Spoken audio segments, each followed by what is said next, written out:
Until recently, the only method to acquire cryptocurrency was through active engagement. However, the emergence of decentralized finance or DeFi platforms considerably widened its scope. Blockchain networks enable holders to do more than trade and monitor market moves. They can have an impact on their favorite projects while earning passively through yield farming. But how precisely does yield farming generate revenue? Is there risk involved? What are the most effective tactics? This is precisely what we will explain today. Before we begin, don't forget to like and subscribe to this channel for more intriguing videos like this, and be sure to watch this video to the end. Therefore, anytime we upload a new video, you'll be notified, so you won't miss out on interesting videos from us. Without further ado, let's begin. How does yield farm operate? Yield farming is the practice of lending funds to a DeFi platform or project by investors. The lending process is then made official using smart contracts and protocols, allowing the investor to collect interest. A straightforward expression would be rewards for early adopters. When you think about it, banks function similarly. You give them money to increase liquidity, and in exchange, you receive a specific proportion. Yield farming cryptocurrencies are unique in a few ways. New projects must entice clients to select their tokens from a sea of alternatives. As a result, investors receive numerous bonuses and benefits. Why do DApps even require cryptocurrency? There are various reasons why DeFi systems offer these advantages to early investors through yield farming. Generally, they seek liquidity. Every DApp's top priorities are expansion and roadmap adherence. They can fund their ideas by borrowing money and promising to pay it back later. Lending also increases the coin's liquidity. The greater the number of buyers, whether for investment purposes or other reasons, the quicker the price will increase. Hard forking possibilities. No matter how decentralized DAOs are in reality, humans continue to make crucial decisions. Significant infrastructure changes are possible for several cryptocurrencies when one entity possesses the majority of a cryptocurrency's minted tokens. This fail-safe switch was designed to prevent a disgruntled board member from derailing the entire project. These modifications are known as hard forks in the crypto world. Further lending. Sublending is prevalent in the DeFi universe. Platforms solicit investors to amass funds to lend to interested parties. The apps frequently demand additional fees or employ false advertising to compensate for their generous interest rates. As you can see, it's not that tough. Cryptocurrency yield farming is simply a euphemism for lending institutions money with interest. Compared to conventional banks, the apps each possess an original concept and offer more exciting investment opportunities. In contrast, banks can only compete based on interest rates, which are beyond their control to begin with.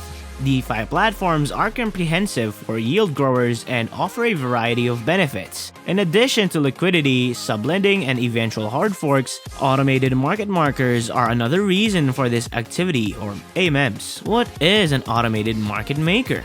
Decentralized exchanges, or DEXs, are likely the most popular type of decentralized applications, or DApps. However, they need liquid capital to function. This is due to a phenomenon known as automated market makers, or AMMs. What do they do, and how does this relate to yield farming? Well, the greatest benefit of DEXs is the ability to trade cryptocurrencies instantly. AMMs offer them access to a liquid pool of several cryptocurrencies. When requesting a trade, users do not need the approval of other users in real time.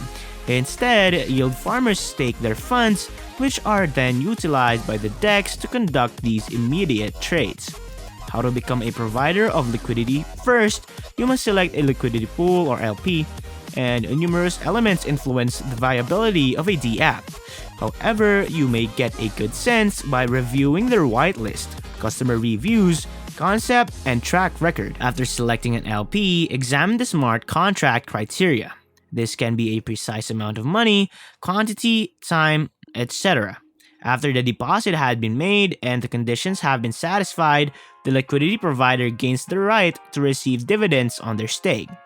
Now that you understand the relationship between AMMs and yield farming, it is time to examine the activity itself in further detail. So, let's begin with various yield farming methods. Types of yield farming. There are a variety of uses for coins. Typically, yield farming takes one of the following forms: liquidity provision, As previously stated, liquidity pools are required for the successful operation of DEXs. The exchange costs are allocated to liquidity providers. They may exist as stablecoins or as fresh LP tokens. Staking LP tokens. As a liquidity provider, an investor can receive LP tokens in exchange for yields.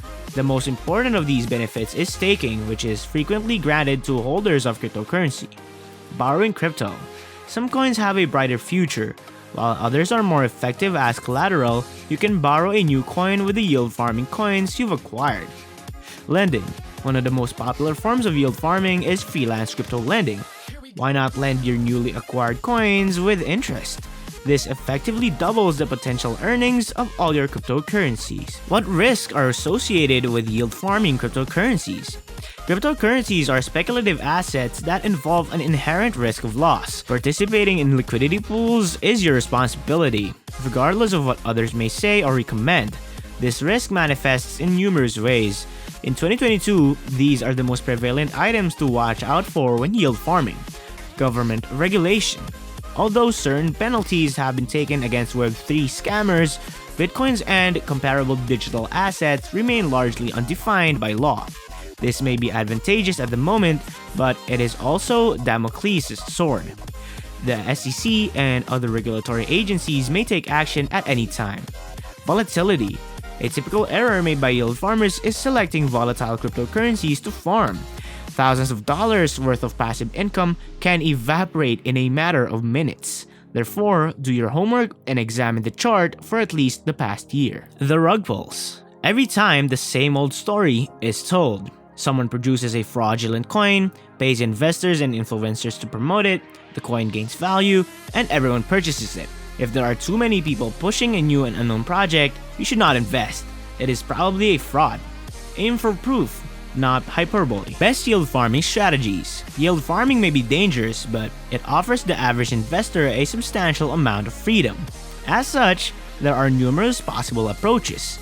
Experts agree on a few tried and true notions, even though comfort is crucial.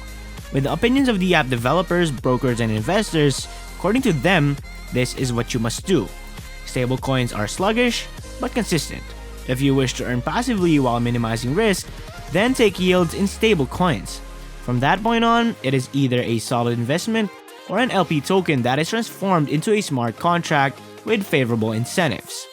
Aim for efficient protocols. The protocol on which your yield coin is based can have a significant impact on its future. If there are ample prospects for developers and new projects, it is likely a worthwhile investment. Consider exit fees. Define a specialist in crypto yield farming advocate switching LPs whenever possible. Always seek the greatest benefits. Nonetheless, many LPs impose exit costs on investors to artificially link them to the pool. Never join a limited partnership with such obligations. Instead, consider your next action. Users are just as essential as creators. Most enthusiasts of high-yield farming concentrate on the endeavor itself. Sure, you should always support something worthwhile, but users are also important. If the project addresses a certain niche, it has promise. A small yet active user base is preferable to a large but inactive one. And that's all for today, guys. I hope you enjoyed the video. If you did, please like it and subscribe to our channel so you don't miss out on another wonderful video from us. Till next time.